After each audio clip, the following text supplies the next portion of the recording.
ఆరోపణలో వాస్తవాలు అంటే చంద్రబాబు గారు లా అండ్ ఆర్డర్ విషయం పైన గడిచిన 5 సంవత్సరాల్లో చేసిన అసెంబ్లీ సాక్షిగా చేసిన ఆరోపణలో అసలు వాస్తవాలు ఏందనేది సాక్షి పేపరు ఒక రిపోర్ట్ ఇచ్చింది. వైఎస్ఆర్సీపీ హయాంలో రాష్ట్రంలో శాంతి భద్రతలు పూర్తిగా క్షీణించాయి. హత్యలు, దాడులు, మహిళలపై వేధింపులు అమాంతం పెరిగాయని చంద్రబాబు నాయుడు గారు చెప్పాడు. చంద్రబాబు కాకి లెక్కలతో చట్టసభలను పక్కదారి పట్టించేందుకు ఎత్తించడం వీస్తు గొలుపుతుంది. సర్కారు సొంత లెక్కలు ఎలా ఉన్నా దేశంలో ఏటా నేరాలు వివరాలు వెల్లడించే జాతీయ నేర గణాంకాల సంస్థ నివేదికలు మాత్రం వాస్తవాలను కళ్ళగట్టినట్టు వెల్లడిస్తున్నాయి. 2014-19 వరకు టీడీపీ హయాంతో పోలిస్తే 2019-24 మధ్య వైఎస్ఆర్సీపీ పాలనలో ఏపీలో అన్ని రకాల నేరాలు తగ్గాయని నివేదికలు స్పష్టం చేస్తున్నాయి.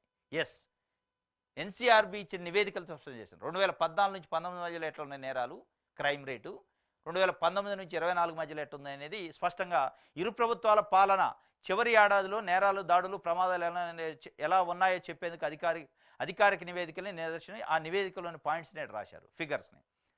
టీడీపీ ప్రభుత్వం 2018 వరకు హత్యలు 883 జరిగితే వైఎస్ఆర్సీపీ ప్రభుత్వం 2023 వరకు 802 హత్యలు జరిగినాయి. అంటే ఒక 81 హత్యలను ఇంకా తగ్గించడానికి ప్రయత్నం చేసింది వైఎస్ఆర్సీపీ ఆధ్వర్యంలో. హత్యలు తగ్గినాయి. ఇది నేషనల్ క్రైమ్ రికార్డు ప్రకారం. దాడులు 20,464 తెలుగుదేశం పార్టీ హయాంలో జరిగితే 2018 వరకు 17,382 దాడులు జరిగింది. దాదాపు 3-4 వేల మేరకు తగ్గినాయి దాడులు వైఎస్ఆర్సీపీ హయాంలో తెలుగుదేశం పార్టీ హయాం కంటే. అదేవిధంగా దోపిడీలు, దొంగతనాలు 13,734 తెలుగుదేశం పార్టీ హయాంలో 2014-19 మధ్యలో జరిగితే దాన్ని అమాంతం 3,696కు తగ్గించారు వైఎస్ఆర్సీపీ ప్రభుత్వం. అంటే 10,000 మేరకు దాడులు, దొంగతనాలు, దోపిడీలు తగ్గినాయి.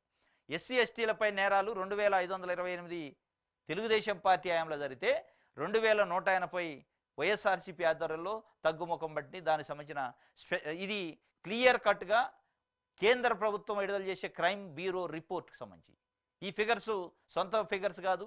ఈ క్రైమ్ బ్యూరో ఇచ్చిన ఫిగర్స్. రోడ్డు ప్రమాదాలు కూడా 20,000 పైన తెలుగుదేశం పార్టీ హయాంలో ఉంటే 17,417, దాదాపు 4,000 తక్కువగా వైఎస్ఆర్సీపీ హయాంలో ఉన్నాయి.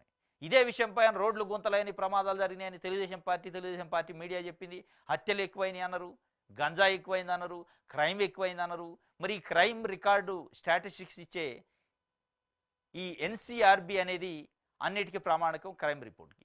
వాళ్ళు ఇచ్చిన నివేదిక ఏంది, మీరు చెప్తున్నది ఇది. మీరు అసెంబ్లీ సాక్షిగా చట్టసభలో అది రికార్డు, వాస్తవంగా చట్టసభలో నిజాలు చెప్పాలి, వాస్తవాలు తెలియజేయాలి. కానీ అన్ని అబద్ధాలు చెప్పారు అనేది వైఎస్ఆర్సీపీ చెప్తున్నది. అదేవిధంగా సాక్షి పత్రిక రిపోర్ట్ చేసింది. ఎన్సీఆర్బీ రిపోర్ట్స్ ప్రకారం ఇది అటు వైఎస్ఆర్సీపీ ప్రభుత్వానికి తెలుగుదేశం పార్టీ ప్రభుత్వానికి ఉన్న క్రైమ్ రేట్లో తేడా. క్రైమ్ తగ్గించడానికి పూర్తిగా వైఎస్ఆర్సీపీ ప్రయత్నం చేసింది అనేది ఎన్సీఆర్బీ రిపోర్ట్స్ని బట్టి తెలుస్తుంది. కానీ చంద్రబాబు నాయుడు గారు సభనే తప్పుదోవ పట్టించారు, సభకి తప్పుడు నివేదికలు ఇచ్చారనేది దీని అర్థం. ఇది ఒక వార్త.